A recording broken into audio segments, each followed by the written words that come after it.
regions எல்லாமே black cotton soil பேரு. Black cotton soil.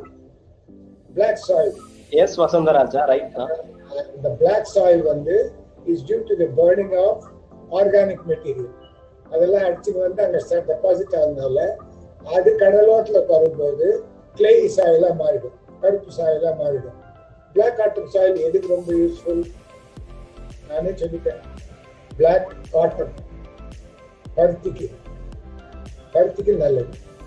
அதனால தான் பருத்தி is an important crop which is cultivated in the Deccan Plateau. Ballari, Kadapa, Kurnool and எல்லாமே dry regionsல cotton is an important product. ஏன்னா அதுக்கு அதிகமான தண்ணியோ மழையோ வேண்டாம். அதனால அந்தந்த ரீஜன்ல என்னென்ன கிளைமேட்டிக் கண்டிஷன்ஸ் இருக்கோ சாயிலோட அது தகுந்த மாதிரி தான் கிராப்ஸ் கல்டிவேட் பண்ண முடியும். You cannot cultivate crops as you like, whatever you want. It may be possible near a river valley.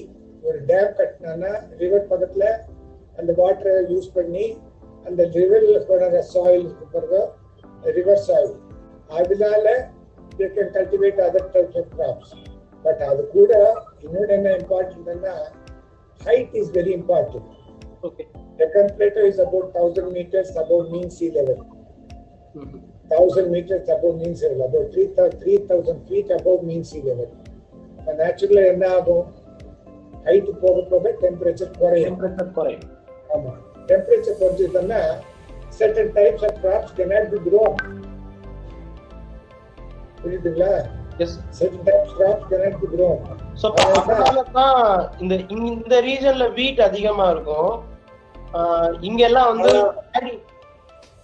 இப்ப இதே क्वेश्चन எப்படி கேட்கறாங்கன்னா why wheat is not cultivated in South India? எல்லாரும் mostly cultivated in it is cultivated only in North India only. Okay. North India la தான் cultivate அதிகமா இருக்கு. A small portion of wheat is cultivated in northern Karnataka and Maharashtra, interior Maharashtra, not coastal regions. Okay. Here interior Maharashtra is a rain shadow region. Eastern parts of Western Ghats area, adella rain shadow region. Wheat does not require much water. And the interior from the coastal regions இருக்கிறதுனால winter temperature will be bit low. இப்போ ஒரு question கேட்டிருக்காங்க, why wheat is not cultivated in South India கேட்டாங்க.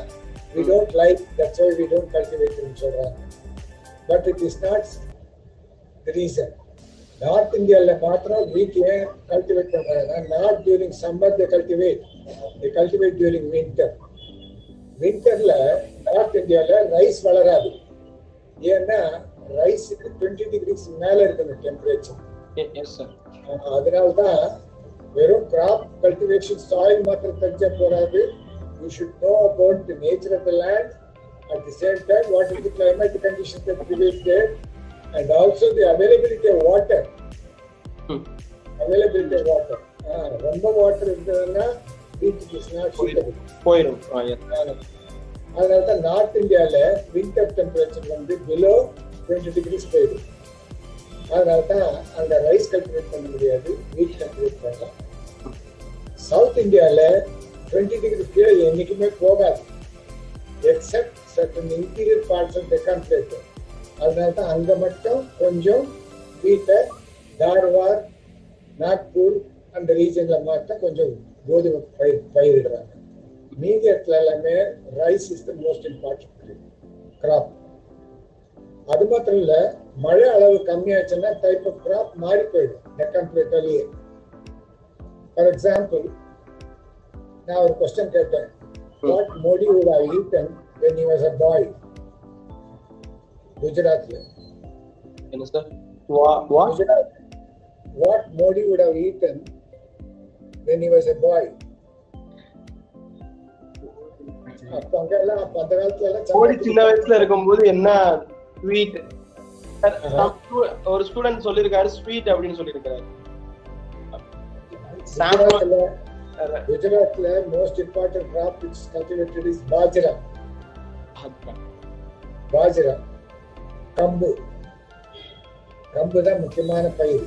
அட்லஸ்ல பார்க்க சொல்லுவோம். அட்லஸ்ல பார்த்தாங்கன்னா they know that கம்பு is the most important crop. அதே கர்நாடகா எடுத்தீங்கன்னா the most important crop is ragi. அதனால்தான் கேழ்வரகு தமிழ்ல பெங்களூர் ஜெயில களி தான் போடுறாங்க. I think you know about it. ஏன்னா அந்த களி அங்க ஒண்ணுதான் கர்நாடகால ஒண்ணுதான் ராகி நல்லா வளரும். கம்பு தமிழ்நாட்டுல கூட இருக்குது. எந்த இடத்துல குஜராத் மாதிரி கிளைமேட் கண்டிஷன்ஸ் இருக்க சதர்ன் பார்ட் ரீஜன் எல்லாம் கம்பு வளரும். ட்ரை செமி டெசர்ட் மாதிரி இருந்துச்சு கம்பு வளரும். அப்போ அந்த மாதிரி கண்டிஷன் எங்க இருக்குதுன்னா ராமநாதபுரம், புதுக்கோட்டை டிஸ்ட்ரிக்ட். அங்க இருக்கிறவங்க எல்லாம் கம்பு சோறு, கம்பு கூழு, கம்பு ரொட்டின்னு தான் சாப்பிடுவாங்க தவிர்த்து சோறு சாப்பிட மாட்டாங்க. ஏன்னா அந்தந்த ஊர்ல அந்த என்ன வளருதோ அந்த அதுக்கு பழக்கம் ஆயிடுச்சுன்னா வேற எதுவும் சாப்பிட பிடிக்காது. நம்மளுக்கு எப்படி சாதம் சாப்பிட்டப்பாடு சப்பாத்தி பிடிக்கிறதுலையோ ரைஸ் தான் பிடிக்குதோ, ரைஸ் சாப்பிடுறவனுக்கு சப்பாத்தி பிடிக்காது, ரைஸ் சாப்பிடுறவனுக்கு சப்பாத்தி பிடிக்காது, சப்பாத்தி சாப்பிடுறவனுக்கு ரைஸ் பிடிக்காது. அதாவது ரெண்டுத்துக்கு நடுவுல ஒரு குரூப் இருக்கு. இதையும் சாப்பிடுவாங்க அதையும் சாப்பிடுவாங்க. நார்த் இந்தியால இருக்கிற சப்பாத்தியும் சாப்பிடுவாங்க, சவுத் இந்தியால இருக்கிற ரைஸும் சாப்பிடுவாங்க. அது யாருன்னு கேட்டா மகாராஷ்டிரா இருக்கு. நான் கூட சாப்பிடுவேன் சார், சப்பாத்தி சாப்பிடுவேன்.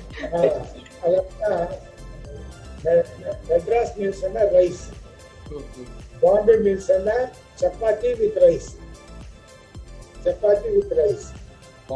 நார்த் இந்தியால சப்பாத்தி மட்டும்தான் கொடுப்பாங்க, ரைஸ் கொடுக்க மாட்டாங்க.